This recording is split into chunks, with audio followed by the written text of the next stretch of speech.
Et la pépite de l'année, Ne reste que la nuit de Rose Mallet. Non, là, tu vas te dire, Camille, on est en juin, t'abuses, ça peut pas être ta meilleure lecture de 2025. Et pourtant, je suis quasiment certaine que je ne retrouverai pas autant d'intensité dans un livre cette année. Alors j'espère, hein, dans un sens, mais vraiment, va falloir y aller. Si t'étais déjà là l'année dernière, tu sais à quel point j'ai fait de la propagande pour le premier roman de Rose Mallet, qui est vraiment une grosse dinguerie. Et vraiment, elle continue dans ce chemin-là avec Ne reste que la nuit, une lecture marquante, un thriller psychologique, addictif du début à la fin, avec des rebondissements, aucun temps mort, tu ne t'ennuieras pas, c'est sûr et certain, et surtout, l'histoire va te marquer, mais comme jamais. Alors justement, pour te parler de l'histoire, on découvre Serge qui est en train d'auditionner Lila, une jeune femme de 23 ans, car un drame s'est produit.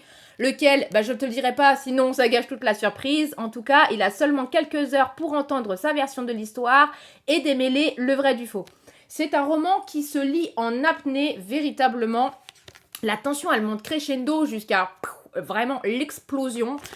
C'est une lecture que tu as envie de savourer et en même temps tu ne peux pas t'empêcher de faire défiler les pages parce que c'est hyper addictif, c'est hyper prenant. Les personnages, ils sont réalistes, vraiment bien dépeints et ils sont attachants. Je ne peux que te conseiller de le lire de toute façon. La propagande, ça y est, elle a démarré. Là, je vais me faire que de te parler de ce livre-là. Non, je rigole, mais je pense que je vais t'en parler souvent parce que c'est vraiment un livre marquant qui aborde les relations familiales, les relations compliquées entre frères et sœurs. Et c'est tellement bien fait, c'est tellement bien écrit, l'histoire, la façon dont elle est construite, bref, faut que tu le lises. D'ailleurs, si j'ai réussi à te convaincre, n'hésite pas à me le dire en commentaire, ça me ferait trop plaisir.